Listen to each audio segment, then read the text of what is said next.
ಓಂ ಮೃತ್ಯುಂಜಯಾಯ ನಮಃ. ನಿತ್ಯಭಕ್ತಿ ಕಾರ್ಯಕ್ರಮಕ್ಕೆ ಸುಸ್ವಾಗತವನ್ನು ಕೋರುತ್ತಾ, ಜಾತಸ್ಯ ಮರಣಂ ಧ್ರುವಂ, ಹುಟ್ಟಿದವರೆಲ್ಲರೂ ಸಾಯಲೇಬೇಕು.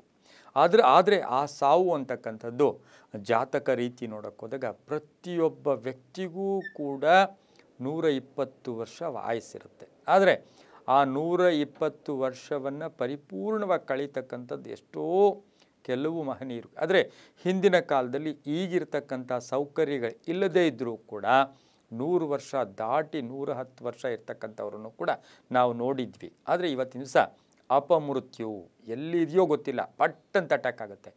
ಅದು ಯಾವಾಗ ಬರುತ್ತೋ ಗೊತ್ತಿಲ್ಲ, ಅದು ಸಮಯವನ್ನೂ ಕೂಡ ನಿಗದಿ ಮಾಡೋದಿಲ್ಲ, ನಮಗೆ ಗೊತ್ತಾಗೋದಿಲ್ಲ. ಅಪಮೃತ್ಯು ಬಂದ್ಬಿಡುತ್ತೆ, ತಕ್ಷಣ ಅಟ್ಯಾಕ್ ಮಾಡಿಬಿಡುತ್ತೆ.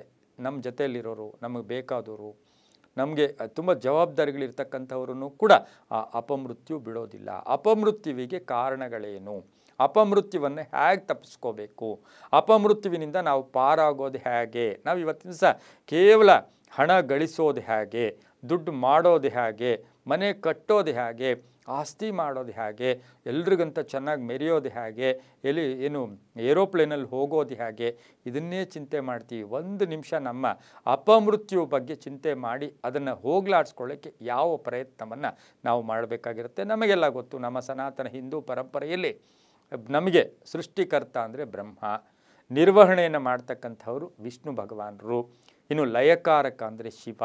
ಈ ಒಂದು ಕಡೆಯ ಭಾಗ ಇರತಕ್ಕಂಥ ಅಪಮೃತ್ಯುವಿಗೆ ಎಲ್ಲೋ ಒಂದು ಕಡೆ ಆ ಶಿವ ಕೂಡ ಕಾರಕತ್ವವನ್ನು ಕೂಡ ವಹಿಸ್ತಾನೆ ಅಂತ ಹೇಳಿದ್ರೆ ತಪ್ಪಾಗಲ್ಲ. ಈ ಅಪಮೃತ್ಯುವನ್ನು ಹೋಗಲಾಡಿಸ್ಕೊಳ್ಳೋಕ್ಕೆ ಹುಡುಗರಾಗ್ಬೋದು, ಪ್ರೌಢಾವಸ್ಥೆಯಲ್ಲಿರೋರಾಗ್ಬೋದು, ಅಥವಾ ಎಲ್ಲೋ ಒಂದು ಕಡೆ ವೃದ್ಧಾವಸ್ಥೆಯಲ್ಲಿರ್ತಕ್ಕಂಥವರಾಗ್ಬೋದು, ಯಾರೇ ಆದರೂ ಕೂಡ ಯಾರಿಗೂ ಬಿಡೋದಿಲ್ಲ. ಅವರು ಎಲ್ಲರೂ ಸೇರಿ ಈ ಅಪಮೃತ್ಯುವನ್ನು ಅವರವರ ಶಕ್ತಾನುಸಾರ ತಪ್ಪಿಸ್ಕೊಳ್ಳೋದು ಹೇಗೆ ಅಂತಕ್ಕಂತಹ ಕೆಲವೊಂದು ತಂತ್ರಗಳನ್ನು ನಾವು ಇವತ್ತಿನ ದಿವಸ ಗಮನಿಸ್ತಾ ಹೋಗಿದ್ದೆ. ಆದರೆ ನಾವು ಪ್ರಥಮವಾಗಿ ಯಮನ ಅನುಗ್ರಹವನ್ನು ಪಡಿಬೇಕಾಗಿರುತ್ತೆ. ಯಮನ ಅನುಗ್ರಹವನ್ನು ನಾವು ಪಡಿಬೇಕಾಗಿರುತ್ತೆ. ಯಾಕೆಂತ ಹೇಳಿದ್ರೆ ನಂದಿಕೇಶ್ವರರಿಗೆ ಯಮನೇ ಹೇಳ್ತಾನೆ, ನನ್ನ ಅನುಗ್ರಹ ಪಡ್ಕೊಂಡವ್ರಿಗೆ ನಾನು ಸ್ವಲ್ಪ ಟೈಮ್ ಕೊಡ್ತೀನಿ, ನನ್ನ ಅನುಗ್ರಹ ಪಡ್ಕೊಳ್ಳೋರಿಗೆ ನಾನು ಸ್ವಲ್ಪ ಟೈಮು ಕೊಡ್ತೀನಿ ಅಂತಕ್ಕಂಥ ಮಾತನ್ನು ಕೂಡ ಶಿವಪುರಾಣದಲ್ಲೂ ಒಂದು ಕಡೆ ಉಲ್ಲೇಖ ಇದೆ. ಏನು ಅಂದರೆ, ಯಾರಿಗೆ ಅಪಮೃತ್ಯು ದೂರ ಆಗಬೇಕು, ಅಪಮೃತ್ಯುವನ್ನು ಮುಂದಕ್ಕೆ ಹಾಕಬೇಕು ಅಂದರೆ ಪ್ರಪ್ರಥಮವಾಗಿ ಸದಾ ಶಿವನ ಸ್ಮರಣೆ, ಅಟ್ಲೀಸ್ಟ್ ಸ್ಮರಣೆ ಇದ್ದವರೆಗೂ ಕೂಡ ಅಪಮೃತ್ಯು ದೂರ ಆಗುತ್ತೆ. ಇನ್ನು ಇದಕ್ಕೆ ಸಾಕಷ್ಟು ಉದಾಹರಣೆಗಳನ್ನು ಕೂಡ ನಾವು ನೋಡಿರ್ಬೋದು.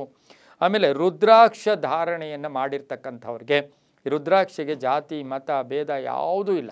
ಈ ರುದ್ರಾಕ್ಷಿಯನ್ನು, ಅದರಲ್ಲೂ ಪಂಚಮುಖಿ, ಅದರಲ್ಲೂ ಒಂದು ರುದ್ರಾಕ್ಷಿಯನ್ನು ಕೂಡ ಹಾಕ್ಕೋಬೋದು.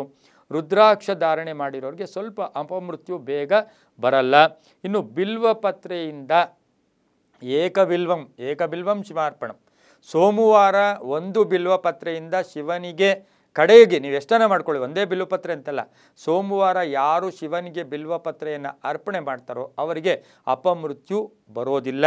ಇನ್ನು ಹಾಗೆಯೇ ವಿಭೂತಿ ಧರಿಸ್ತಕ್ಕಂಥವರಿಗೆ, ವಿಭೂತಿ ಧಾರಣೆಯನ್ನು ಯಾರು ಮಾಡ್ಕೊಂಡಿರ್ತಾರೆ ಅವರಿಗೆ ಅಪಮೃತ್ಯು ಬರೋದಿಲ್ಲ. ಮೃತ್ಯು ಬರುತ್ತೆ, ಅಪಮೃತ್ಯು ಬರೋದಿಲ್ಲ. ಇನ್ನು ಶ್ರೀಶೈಲ ದರ್ಶನಿಸಿದವ್ರಿಗೆ, ಶ್ರೀಶೈಲ ಕ್ಷೇತ್ರವನ್ನು ದರ್ಶಿಸಿ ಅದರಂತೆ ನಡ್ಕೋಬೇಕು. ಸುಮ್ಮನೆ ನಾವು ಯಾತ್ರೆಗೆ ಹೋಗಿ ಒಂದೇನೋ ಒಂದು ಎಕ್ಸಾಮ್ ಪಾಸ್ ಮಾಡ್ದಂಗೆಲ್ಲ, ಅಲ್ಲಿ ಹೋಗಿ ದರ್ಶನ ಮಾಡ್ಕೊಂಡ್ಬಂದಮೇಲೆ ಆ ಧ್ಯಾನದಲ್ಲಿ ಆ ಭಕ್ತಿಯಲ್ಲಿರೋರಿಗೆ ಅಪಮೃತ್ಯು ಬರೋದಿಲ್ಲ. ಕಾಳಹಸ್ತೀಶ್ವರನ ದರ್ಶನ ಮಾಡೋರಿಗೆ ಅಪಮೃತ್ಯು ಬೇಗ ಬರೋದಿಲ್ಲ. ಅರುಣಾಚಲೇಶ್ವರನ ದರ್ಶನ ಮಾಡೋರಿಗೆ, ಅದು ಪರ್ವಕಾಲಗಳಲ್ಲಿ ದರ್ಶನ ಮಾಡೋರಿಗೆ ಅಪಮೃತ್ಯು ಬರೋದಿಲ್ಲ. ಹಾಗೆ ವಿಶ್ವೇಶ್ವರನನ್ನು, ಕಾಶಿ ವಿಶ್ವನಾಥನನ್ನು ದರ್ಶನ ಮಾಡೋರಿಗೆ ಬೇಗ ಅಪಮೃತ್ಯು ಬರೋದಿಲ್ಲ. ಹಾಗೆ ಶಿವನಾಮ ಕತೆ ಪಠನ ಮಾಡೋರಿಗೆ, ಸಂಧ್ಯಾಕಾಲದಲ್ಲಿ ಶಿವ ಜಪ ಮಾಡೋರಿಗೆ ಅಪಮೃತ್ಯು ಬರೋದಿಲ್ಲ. ಕಾಲಭೈರವನ್ನು ಆರಾಧಿಸ್ತಕ್ಕಂಥವ್ರಿಗೆ ಅಪಮೃತ್ಯು ಬರೋದಿಲ್ಲ. ಹಾಗೆ ಸದಾ ಒಂದು ಭಕ್ತಿ ಶ್ರದ್ಧೆ ಧರ್ಮದಿಂದ ಇರೋರಿಗೆ ಅಪಮೃತ್ಯು ಬರೋದಿಲ್ಲ ಅಂತಕ್ಕಂಥದ್ದಿರೋದ್ರಿಂದ ಈ ಒಂದು ಮೇಲಿನ ಇಷ್ಟೆಲ್ಲ ವಿಷಯಗಳಲ್ಲಿ ಒಂದಾದರೂ ನಾವು ಇಟ್ಕೊಂಡಿದ್ದೆ ಆದರೆ ತುಂಬಾ ಒಳ್ಳೆಯದಾಗತ್ತೆ. ಅಪಮೃತ್ಯುವಿನಿಂದ ಪಾರಾಗ್ಬೋದು. ಎಲ್ಲವಕ್ಕೂ ಮಿಗಿಲಾಗಿ, ಇವೆಲ್ಲಕ್ಕಿಂತ ಮಿಗಿಲಾಗಿ ದಾನ ಧರ್ಮಗಳು, ಕರುಣೆಯ ಹೃದಯ ಇರ್ತಕ್ಕಂಥವ್ರಿಗೆ ಅಪಮೃತ್ಯು ಕೂಡ ಬರೋದಿಲ್ಲ ಅಂತ ಹೇಳ್ತಾ, ಸರ್ವೇ ಜನ ಸುಖಿನೋ ಭವಂತು, ಸಮಸ್ತ ಸನ್ಮಂಗಳಾನಿ ಭವಂತು.